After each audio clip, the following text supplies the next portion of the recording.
Welcome back to Working in Hockey. I'm your founder, Nick Bowins, and today I have a very special guest with me. You might know him as your photographer's favorite photographer, Kishan Mistry. How are you, my man? I'm doing great. And it's funny you bring up the tagline because I am dropping a couple of garments this week I'm doing a collab as well with a local Toronto brand. So we're bringing that tee to life. We've kind of revamped it from last year, but yeah, we're continuing to roll with that phrase, which I love. Yeah. Dude, I love it. I love it. That's good branding right there. But yeah, I mean, I guess in general, I'm super stoked to have you on here. You do a lot of things outside of just the game of hockey, but I think your hockey work is what's caught my eye lately. So excited to chat with you here. But looking at your Instagram, the first pinned photos here are you shooting Bieber at NHL All-Star Game, LeBron and Drake together. So for those who don't know, introduce yourself a little bit, what you're up to, and all the different avenues you're working on. Yeah, so to break it down, like I always get this question and I do a bunch of different things and different avenues. But to simply break it down, right now, my 9 to 5 job is working for a company called Uninterrupted Canada, as their head of social media. Within that, obviously, being a smaller company up here in Canada, you wear a bunch of different hats, as you might know, working in sports or just working in the media industry in general. Especially in Canada, it's hard to be very specific on a niche like just photography or just videography, that kind of stuff. So I do a little bit of everything, right? Graphic design, obviously managing the social pages, photography when needed, videography, video editing, all that kind of stuff. So that's my 9 to 5. I also am a part-time contract worker with the NHL, um, participating in their live social contributor program, LSC as we call it for short. So in every market, I'm here in Toronto, obviously, but in every market, the NHL has a couple of different social contributors working in the arena every night for every home game. So basically, we're down there, we're capturing stuff for the league. A lot of times, the away team doesn't send either a photographer or Sure. videographer, so you kind of fill that gap in them for there. And then obviously with the home team, they'll have their kind of obviously the photographers or video people that are hired by the team, but sometimes they need some additional stuff or shooting different angles and that kind of stuff. So that's where we kind of slot in. So that's the two. And then along with that, obviously a freelance photographer in the sports space uh, and along with that, a graphic designer as well, doing freelance work. So a little bit of everything. And I guess like on the side, I do teach workshops for photography. So that's along with the full fledged of my resume right now. But yeah.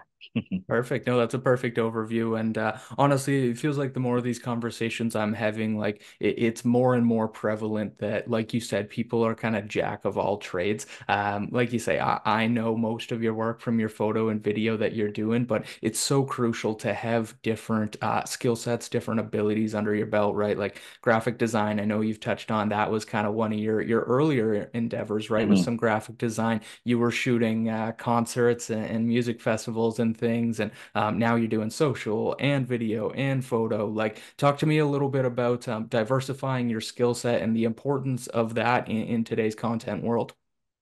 Yeah, so it really got started, I guess, in high school, with just a knack for wanting to learn multimedia, especially having the privilege of having like a computer in the house with editing software. My dad was a little bit of a hobby photographer growing up, so I always had a camera in the house, which not a lot of people have. Maybe now more than let's say Yep. when we were in high school, like that was a more prevalent. Like people didn't really have DSLRs like that, so it really started in high school, as I was saying, and I started a YouTube channel. Right, I was actually reviewing hockey equipment. So if you look up mystery hockey, I don't know if you've done that, but I used to review hockey equipment. I used to show what was in my bag.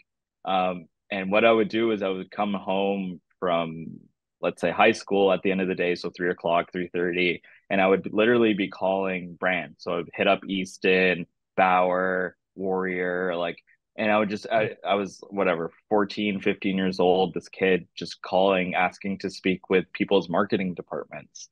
And sometimes I would get through, sometimes obviously you get cut off, or like you're just a kid on the phone, right? So um but some brands, like some of the smaller brands, did were very receptive and did send me some products to try out, review.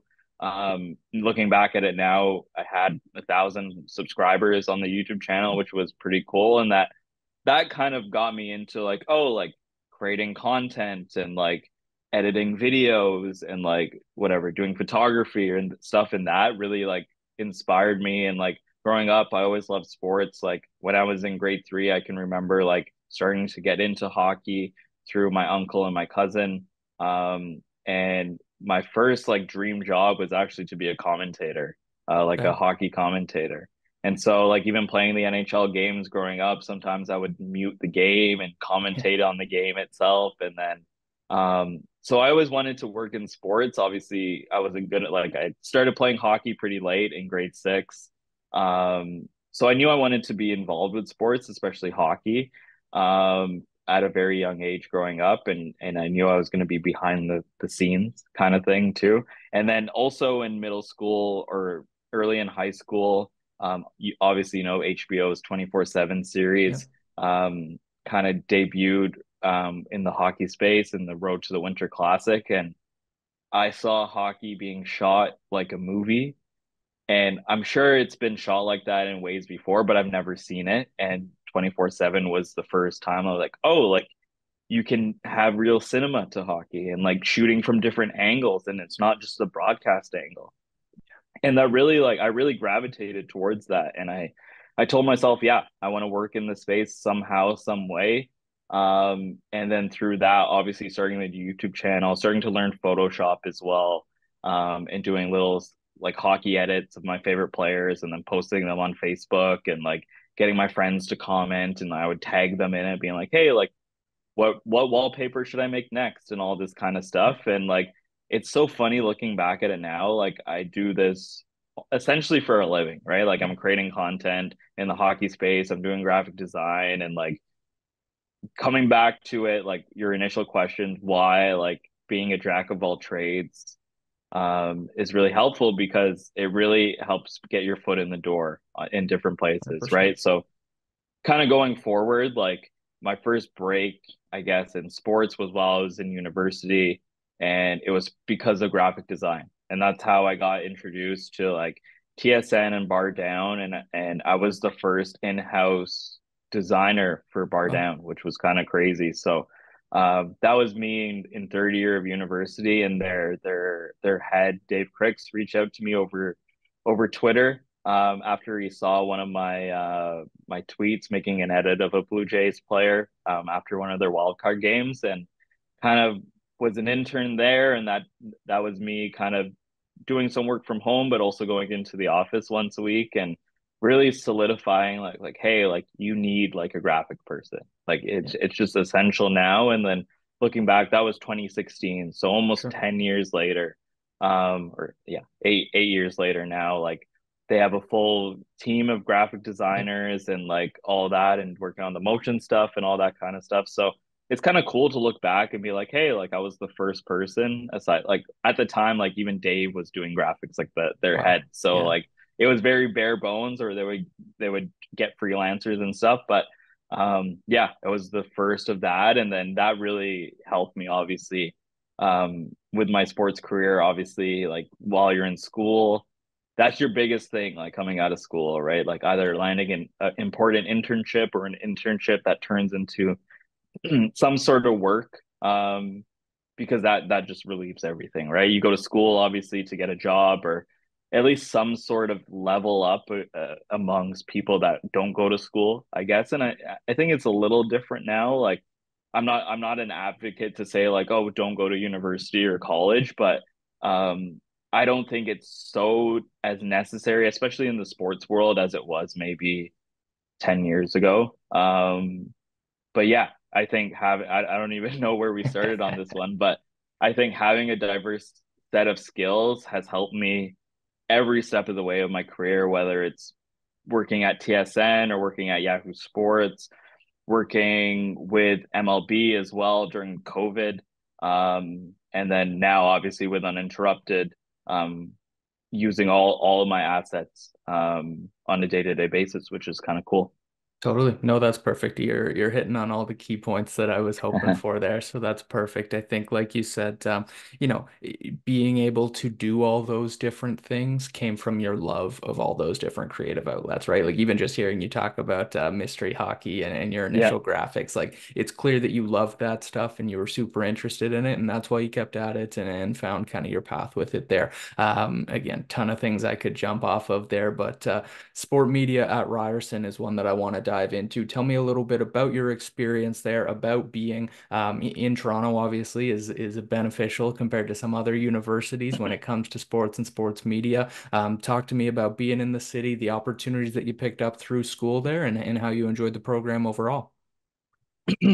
So yeah, working or not working, going to school at Ryerson, which is now TMU, was honestly the best decision that I made. Like for my career, for everything. Like while I was applying for university in I guess grade 12, I was really only looking at Ryerson, right? So like either so the sport media program was actually in the first year when I Right. attended, so Yeah. we were part of the inaugural class. So initially I had RTA on my mind, like the radio television arts, and like for me, like at that time too, like I was into music, so like and just entertainment in general. So I thought, okay, if it's not sports, maybe it's something in music or entertainment, but I knew I wanted to be at a school that's specified in media. And so applied to Ryerson. I applied to a few colleges as well, like Humber and like I think Fanshawe, Mohawk, Hmm. Centennial College. So a bunch of those as well. Like some of them had sports specific programs. Um, and then from there, like getting accepted to university, like was amazing. And then I got to live, I'm from Brampton originally, and I got the opportunity to live downtown as well throughout my years at school. And honestly, that really was a game changer for me, not just in the sports space, but being able to, I guess, like build relationships Yep. with like classmates. Like I know a lot of people that attend Ryerson are commuter students, and they go back and forth and they don't really have the time to like let's say make friends with people or like hang out with people and like just embrace the like Toronto as a whole, like because you're spending so much time commuting, the last thing you want to do is kind of burn hours where on the in that time you could be studying or whatever, Yeah. right, doing assignments and whatnot. But being downtown, whether it was being fully immersed in just the access to like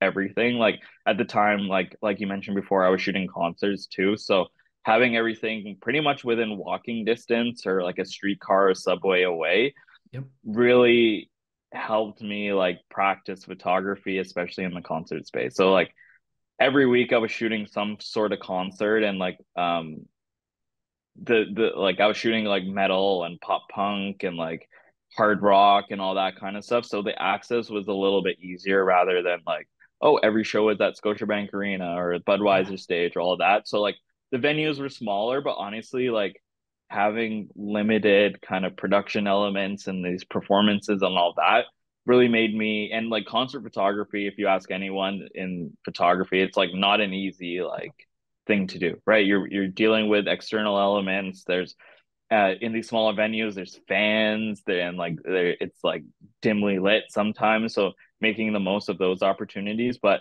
for me, being in Toronto, it really gave me an opportunity to grow my portfolio. And like obviously being in Toronto itself, like all the big touring acts come through Toronto, Totally. rather than let's say if I went to Guelph or even like Brock, right? So like just having that close range and close proximity to like big events and all that kind of stuff really helped. And like a big one was obviously in my second year of school, like Future and Drake performed at a Frosh concert, and I was able to get a media pass for that through one of my classmates that knew how to get a media pass for it. And from there like just started to build my portfolio like within that year, like and it was like really within my first 6 months of doing photography, like I had like them in my portfolio.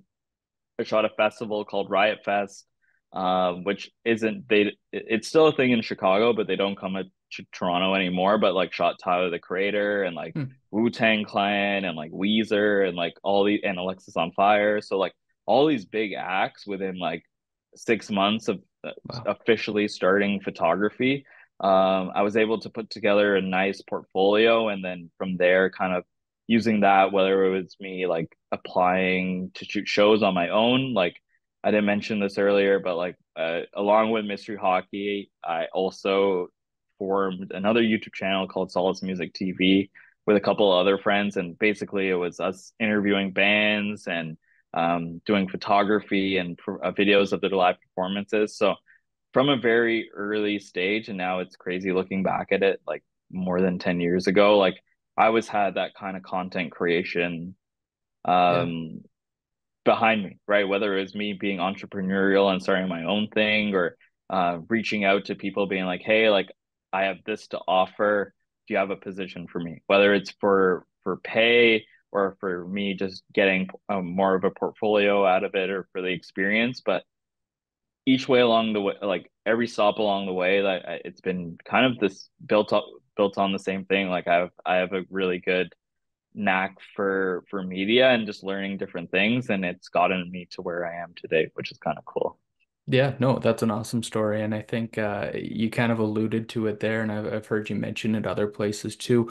Talk to me about the importance of just putting your shit out there, right? You talk about the YouTube channels, you talk about how you got your opportunity at bar down there. I say it all the time, but like the number of opportunities that come up just from posting the things that you think are cool or the things that you did that turned out well, just throwing that online, you never know where it's going to go, right? Yeah, and this is advice that I tell to everyone, whether it's on a podcast or people in my DMs or people that I come across, whether it's in real life or online. It's like you're really taking yourself out of the running if you don't put anything out there, right? Like and the right people will find it at the right time, and that's and I have a bias towards it because it's happened in my career for every step of the way, Sure. right? So whether it's posting on Twitter or posting on Instagram, like a good example is like posting that photo of Justin Bieber, right? Like posting it, the fan pages pick it up, and then he ends up posting it, and then which is another crazy story, Yeah. right? Like he ends up posting it, and then I wasn't tagged in the photo, obviously, because he finds it on a fan page, or whoever runs his account finds it on a fan page, thinks it's cool, reposts it. But what was cool was I know the social admins for the Maple Leafs, and they reached out to me being like, "Hey, like, this is your photo, right? Like, let me just comment like as the Maple Leafs Wow. in the Instagram comments saying like, hey, like you should tag like me, right? Basically.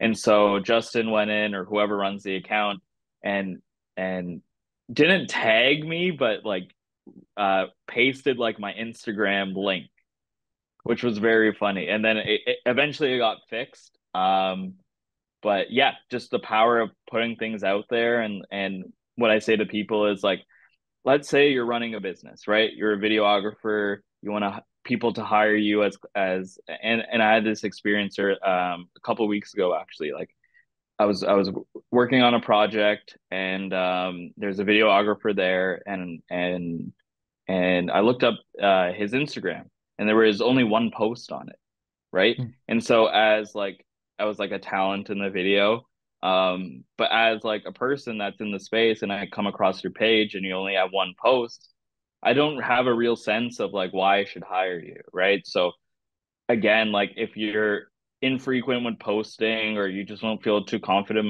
about your work, I would still say put it out there, right? You can always delete it, you can always archive it, right? But it's good to have a little base of work, like a few posts out there, just so people can get a sense of like why should I hire you, or consider you for a photography gig or a videography gig, right? Because there's always people looking for videographers, graphic designers, photographers, right? And if you're making your social pages, I'd say healthy, like Yeah. posting frequently and updating people on what you've been working on, I think it just gives you more power, and sometimes it's the people that post daily that grab people's attention and be like, oh, like that's the first person that came to mind. So never take yourself out of the running, and you never know who's going to see it, right? It could be uh, a CEO at a big hockey company, or it could be a celebrity that you want to work with, right? You never know.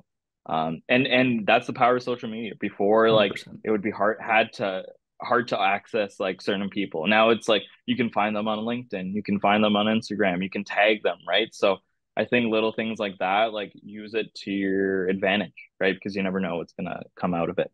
Exactly. No, you hit the nail on the head there. The power of social media, that's what it's there for. And you know, it's not a perfect analogy, but like if you're applying to a job, you're submitting your resume, your portfolio, you may have three, four, five examples of what you've done on there. If somebody just stumbles across your page, that is your resume, that is your portfolio. They have everything that you've posted. So make it good, right? Throw everything up there. You never know who's gonna see it. I do want to dive into your role with the NHL there. Obviously, like you said, situated in Toronto right now, but take me through kind of a game night. Say it's a Saturday night hockey night in Canada. You're down at Scotiabank Arena. What are you shooting? What are you setting up? How does that all come to be? Yeah, so when the Leafs are playing on a Saturday night, like I try not to do any like freelance gigs or anything earlier in the day because it just gets a little hectic at night, so I want to make sure I have a clear schedule on Saturdays. I get to sleep in a little too because the Leafs always play at 7 o'clock, which Yep. is a luxury. Rather than let's say like you play on a Sunday, you might have to be at the rink early. But yeah, depending on what teams are arriving into town, some teams will reach out. Their social people will reach out on an app called Greenfly, being like, "Hey, like we want arrival picks today." Right? So here are the Mhm. bus times, and depending on the team, it's usually like the majority of the teams now because everyone wants fit picks and all that kind of stuff. So for a good majority of the season, I show up pretty early for when the buses come. So like usually around 3:30, I'm down at the rink on a Saturday. Buses start coming in maybe at 4 o'clock, 4:15, 4:30 ish. Mhm. So getting down there pretty early in terms of setup. I carry a Nanu case with two camera bodies in it. One is, so I'm going to plug Canon here because I'm a Canon ambassador, but and people always love gear talk. So I Yep. shoot on a Canon R5 as my main camera, and my side camera, my backup camera is a Canon 5D. So those are my two bodies. Lenses wise, I keep it pretty basic, like a 70 to 200, which is in every sports photographer's bag. And then a couple of like 50 millimeter lens, a 35 millimeter lens, and a 16 millimeter lens.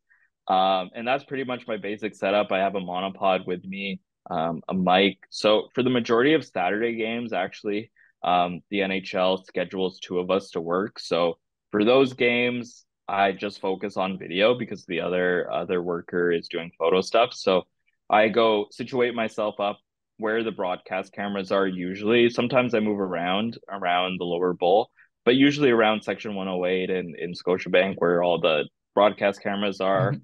And I bring my laptop with me.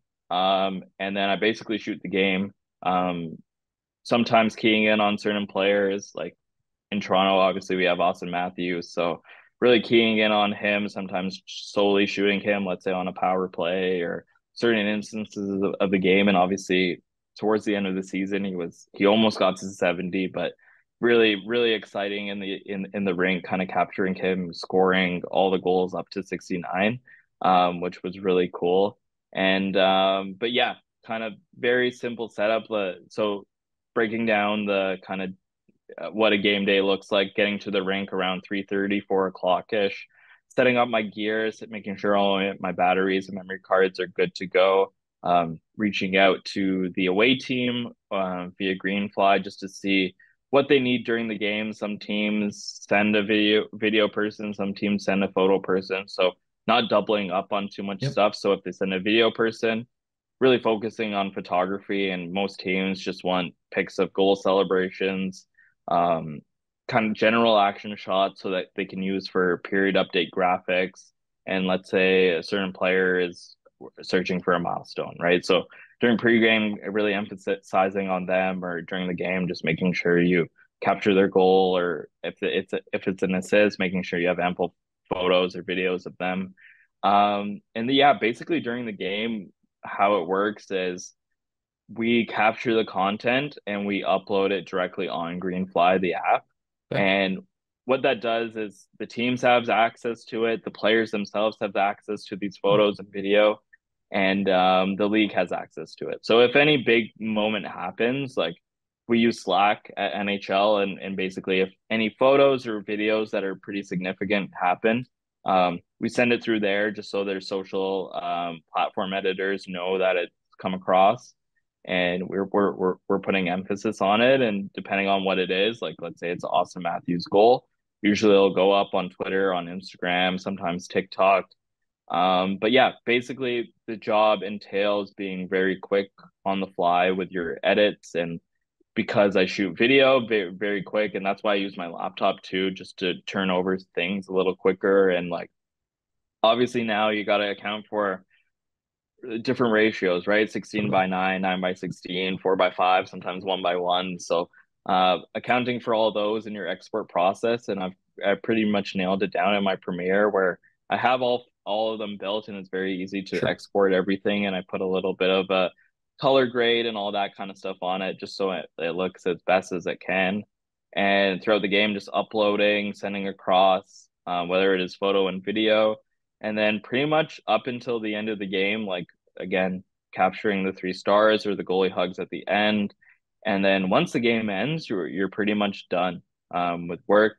What we do is we kind of file, or we kind of there's an app called Gondola. I'm pretty sure you're familiar, or Yeah. if you're familiar with Gondola, kind of tracking the links that got used, because again, NHL at the end of the year will put together like a deck being like, this is why the program is important, right? So they're reporting back to their higher ups and the head of marketing and all that kind of stuff. So just showing the significance of the program.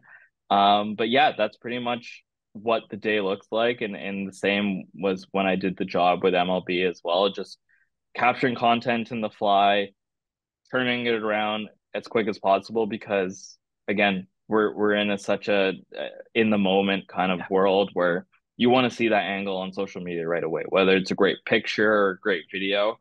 So that does require you to be pretty on your toes with certain things, and you're dependent on too, right? So whether it's from the league standpoint or the away team or sometimes the home team, you have to be there and pretty on the ball with stuff. And again, sometimes you're going to miss things, whether it's something's out of focus, or you get blocked by someone, or you're just not on the right angle. And that happens, and you have to live with it too, because it's just the nature of the job, right? You're not going to capture 100%. every goal or big save or big moment. And like obviously, especially myself, I get competitive with it, and I always have the mindset that when I go into the arena, like I want to end the day with like the best photo or the best video, or just something that I can take away, being like, hey, like I did a really good job today. And Yeah. sometimes you miss it and you feel bad after, but again, like now it's playoff season too, so you're a little bit more inclined to capture everything. And I can't wait for tomorrow, where the Leafs play their first playoff home game. So let's hope that's a good one. And I know the barn's going to be rocking, so that should be really exciting to go capture Yeah. No, tomorrow that's awesome. and Saturday after. Yeah. Yeah, no, that's awesome. And I think the speed is always so crazy to me. Like, I mean, even working with Hockey Collective, like something happens on the ice, 2 minutes later, you guys have perfect 5 angles posted, and we're pulling from different broadcast feeds, everything. But the speed is always so crazy and impressive to me. Two kind of basic questions there for you, just about shooting hockey. I imagine hockey's pretty hard to shoot with the boards, the glass, the speed, and kind of follow up on that. When are you getting most of your shots? Is it during the game, or is it kind of pre-game, after whistles? Sometimes I see guys posting more of that stuff than they do the actual in-game highlights, I feel.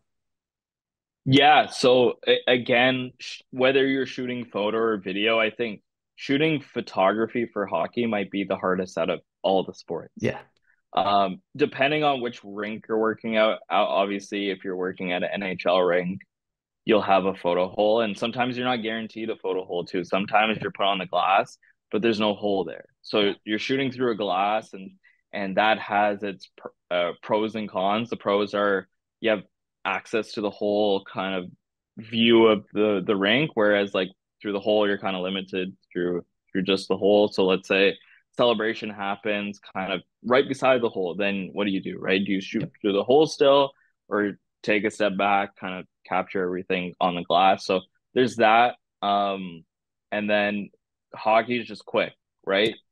Do you want to focus on the puck? Do you want to focus on certain players? Do you want to focus on intimate moments, whether it's in between whistles, as you were saying, or during a face off, or like, do you want to be artsy with it? Or like, there's all these different things. And like, me as a photographer, I try not to be too basic with my photography too. Like, and with the things that I post too, like more, I guess, portraits of the players or more emotional shots of the players or just something with good composition. Sure. But again, yeah, shooting through the glass is very difficult. And you always have to be on your toes too, right? Because there's a slider there, so you do cover it when the puck is coming Hmm. close. But a fun little fact is like if you do end up getting hit with the puck or the puck goes through the glass, it's like not a good thing. Like you like sometimes or like a player like if it interferes with the play, like you get banned for like 10 games or something. Wow. Like it's just a rule from the NHL. And it's happened to like I believe like the Chicago Blackhawks team photographer like as of recent. So like I think that happened at the end of last year. But again, like just being careful with that and like you don't want to get banned, right? Because it's just not a good look on you. So No, yeah, totally. shooting through the glass. You can also shoot from the concourse too, which gives you a unique perspective, and it's something that you don't see every day too, whether you see on hockey cards or on in the newspaper, right? You get that really unique perspective. You get the crowd in there, which was always cool. And for me too, like when I first started shooting sports when I was at TSN, I never had glass access or I never had like when I shot basketball, I never had a baseline spot. So like using different vantage points in the arena. And I think that's how my photography got well received around from Yeah. people too. It was something different. It's more from a fan's perspective, which was kind of cool. And sometimes you get some really cool angles that you don't really see on TV or broadcast or Sure. any of that kind of stuff too. So I think again, going back to it, shooting hockey is very tough, but there's some really cool ways that you can be artistic with it, kind of show emotion and all that kind of stuff. And when it comes to kind of editing photos, like most of that stuff is done in between the periods. And then turning over photos, whether it's a goal, like I have like a SD card reader that goes directly into my phone, or sometimes I use the iPad. But then just uploading right after the goal happens and your seat, trying to not miss anything. So I try to do it closer to whether like it's a TV timeout or stuff like that. So you get like a couple minutes.